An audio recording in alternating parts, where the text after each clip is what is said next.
Welcome to steno dictation. Dictation 5 second बाद शुरू होगा। स्टार्ट।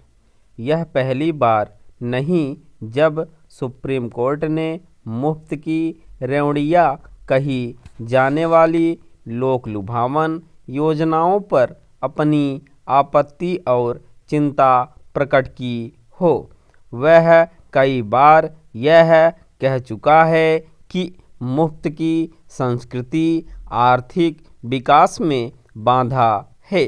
गत दिवस भी उसने सरकारों की ओर से मुफ्त सुविधाएं और वस्तुएं देने के चलन पर यह प्रश्न किया कि यदि वे इसी तरह फ्री अनाज, बिजली, साइकिल आदि देते रहे तो विकास के लिए धन कहाँ से आएगा।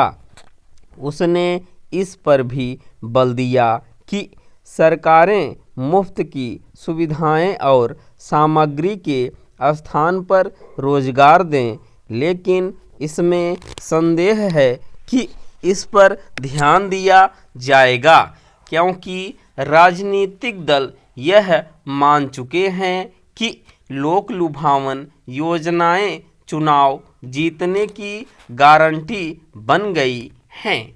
इसका परिणाम यह है कि चुनाव आते ही सत्तारूढ़ दल और सत्ता की चाह रखने वाले विपक्षी दल मुफ्त की योजनाओं का पिटारा खोलने में जुट जाते हैं।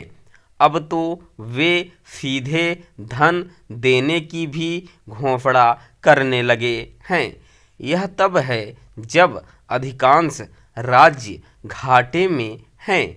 विडंबना यह है कि वे बुनियादी ढांचे के विकास के लिए धन की कमी का रोना रोते हैं और फिर भी मुफ्त की संस्कृति को बढ़ावा देते हैं। साफ है कि वे अपनी आर्थिक स्थिति की अनदेखी करते हैं। इस पर आश्चर्य नहीं कि 5 राज्यों के विधानसभा चुनाव करीब आते ही संबंधित राज्य सरकारों की ओर से मुफ्त की योजनाओं की घोषणा की जाने लगी है। तमिलनाडु सरकार ने हर किसी को फ्री बिजली देने की पेशकश कर दी है। इसके खिलाफ दायर याचिका पर ही सुप्रीम कोर्ट सुनवाई कर रहा है। यह उल्लेखनीय है कि यह याचिका Tamil Nadu power distribution corporation limited ने दायर की है।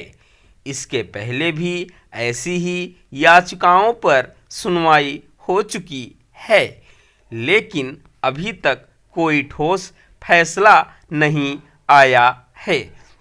निसंदेह कल्याणकारी राज्य का यह दायित्व बनता है कि वह निर्धन वंचित वर्गों के आर्थिक सामाजिक उत्थान के लिए विशेष उपाय करे और उन्हें कुछ मुफ्त या रियायती सुविधाएं उपलब्ध कराए।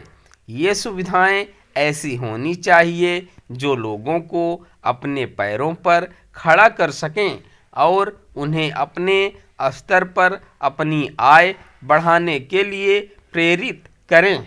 बीते कुछ समय से तो वोट हासिल करने के इरादे से ऐसी सुविधाएं देने की पहल होने लगी है।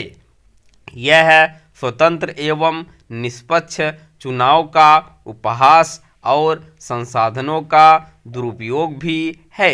जब सक्षम लोगों को भी मुफ्त की योजनाओं का लाभ दिया जाता है तो लोग एक तरह से काम न करने के आदी बनते हैं और वे शासन पर बोझ बनते हैं। अच्छा हो कि सुप्रीम कोर्ट ऐसी कोई व्यवस्था बनाए जिससे गरीब एवं अक्षम लोगों को मुफ्त की सुविधाएं देने का काम राज्य के आर्थिक संसाधनों के आधार पर हो, न कि मनमाने तरीके से चुनाव जीतने के लिए। स्टॉप।